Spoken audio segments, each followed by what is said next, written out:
Agaknya Amerika tidak ingin perang di Ukraina terhenti. Walau seperti pernyataan Putin dalam parade militer Victory Day 9 Mei 2022 kemarin, Rusia menang besar dan akan mempertahankan wilayah yang sudah dikuasainya, yaitu 20% wilayah Ukraina sisi timur. Rusia berhasil membebaskan wilayah yang menjadi jajahan Barat. Di sisi Amerika, sekutu, dan NATO akan mempersenjatai Ukraina untuk menjadi penyerang ke wilayah yang telah dikuasai Rusia tersebut. Mengapa Amerika melakukan itu? Bagaimana para pengusaha mesin perang mendapatkan keuntungan dari perang di Ukraina? Sahabat semua, video kali ini didukung oleh Santara, sebuah startup pendanaan nomor 1 di Indonesia dengan memiliki 300.000 investor lebih senilai 1,5 triliun rupiah yang mencari perusahaan yang akan berkembang bersama. Daftarkan perusahaan Anda di santara.co.id. Kita kembali ke topik. Bagaimana raksasa mesin perang mendapatkan keuntungan dari perang di Ukraina? Amerika dalam 70 tahun setelah Perang Dunia Kedua melancarkan lebih dari 80 kali serangan militer yang dapat dipolakan serangan tersebut, yaitu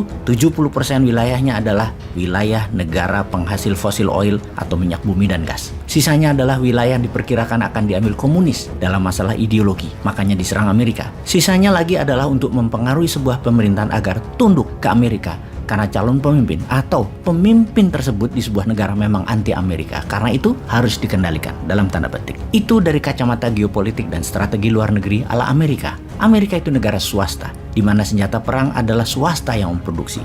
Perang bagi pengusaha alat perang adalah panen raya, karena GDP Amerika 20% didapat dari penjualan alat perang ini. Dan 43% senjata perang dunia diproduksi dan dijual oleh Amerika kepada negara-negara di seluruh dunia. Kita ke zaman Dwight Eisenhower, Presiden Amerika ke-34. Di masa Perang Dingin Cold War dengan Soviet setelah Perang Dunia Kedua, pernah merincikan berapa biaya atau harga pesawat pembom senilai 2 pembangkit listrik untuk 500.000 penduduk. Membangun satu pesawat jet tempur bisa untuk membangun 100 bangunan sekolah ditambah 2 rumah sakit modern fasilitas lengkap. Biaya membangun satu kapal destroyer itu senilai 50 km jalan aspal. Biaya satu kapal induk kita bisa membangun kota dengan 80.000 bangunan tempat tinggal penduduk.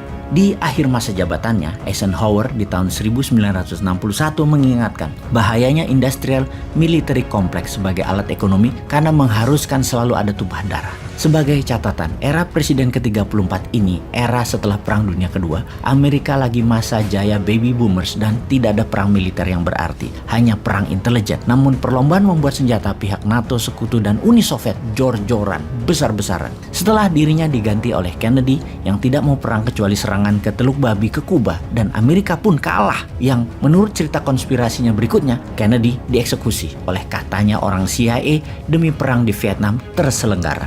Setelah Wapres Wakil Presiden Kennedy yaitu Lyndon B. Johnson jadi presiden, perang Vietnam terjadi. 40 tahun setelah Eisenhower berkata di tahun 1961 atau sekitar tahun 2001, seorang pemimpin Rusia dalam perjalanannya hingga hari ini menghidupkan lagi Rusia dengan Soviet barunya. Sudah lebih 20 tahun dia menjadi autokrasi Rusia yang sejak 2 bulan ini membuat Eropa memasuki era kegelapan sejak Perang Dunia Kedua. Dengan perang Ukraina ini, sesungguhnya siapa yang menang? Pihak Ukraina kah atau pihak Rusia? Yang dapat kita pastikan pemenangnya adalah military industrial complex. Para pengusaha alat perang ini pastinya tidak menginginkan perang Ukraina berakhir. Mereka membayar berapapun kepada negara-negara Eropa Barat terutama Amerika demi perang Ukraina berkelanjutan. Walaupun yang dijual adalah atas nama demokrasi atau atas nama kemanusiaan, itulah berkali-kali dikatakan oleh Putin. Ini semua karena NATO, ini semua terjadi karena Barat. Rusia hanya bertahan dan mempertahankan haknya. Apakah kami tidak boleh bertahan dan mempertahankan diri dari serangan pencaplokan NATO yang nantinya juga akan mencekik ekonomi Rusia?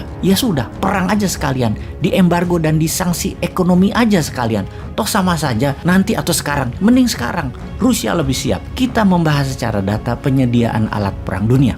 Faktanya adalah 80% produsen alat perang adalah 6 negara utama, yaitu US, Amerika Serikat, Rusia, Inggris, Tiongkok, Prancis, dan Jerman. Di luar Tiongkok, produsen senjata Rusia yang agresor, kemudian penyedia senjatanya adalah Amerika, Inggris, Prancis, dan Jerman. Semua terlibat langsung pada saat ini di perang Ukraina. Dan hebatnya lagi, 5 negara yang terlibat perang di Ukraina adalah anggota permanen Dewan Keamanan PBB yang mempunyai hak veto, yaitu Amerika, Inggris, Jerman, Prancis, dan Rusia yang harusnya menjadi penyangga perdamaian dunia. Malah mereka terlibat perang langsung. Emang hobinya perang mungkin ya.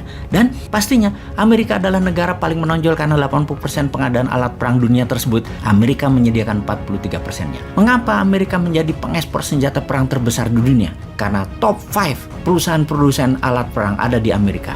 Lockheed Martin, Boeing, Northrop, Raytheon, dan terakhir General Dynamics. Senjata-senjata buatan Amerika saat ini semua ada di Ukraina. Senjata pembunuh lethal weapon tersebut yang termodern ada di sana seperti Switchblade drone, armor and tactical vehicle, howitzer, misil Javelin, anti-tank, dan lain sebagainya. Intinya saat ini para pengusaha alat perang meyakinkan pemerintah Amerika untuk menyiapkan amunisi dan alat perang tambahan kepada Ukraina dan sekutunya untuk perang di Ukraina. Jadi pertanyaannya, siapa yang menginginkan perang itu berakhir? Gak bakalan lah. Yang punya power memang cari alasan untuk perang berkelanjutan panjang. Kalau Indonesia, apa sarannya? Apakah kita akan menjadi negara penyeimbang? Kalau iya, putuskan untuk civis pacem para bellum. Kalau Anda ingin damai, bersiaplah untuk perang.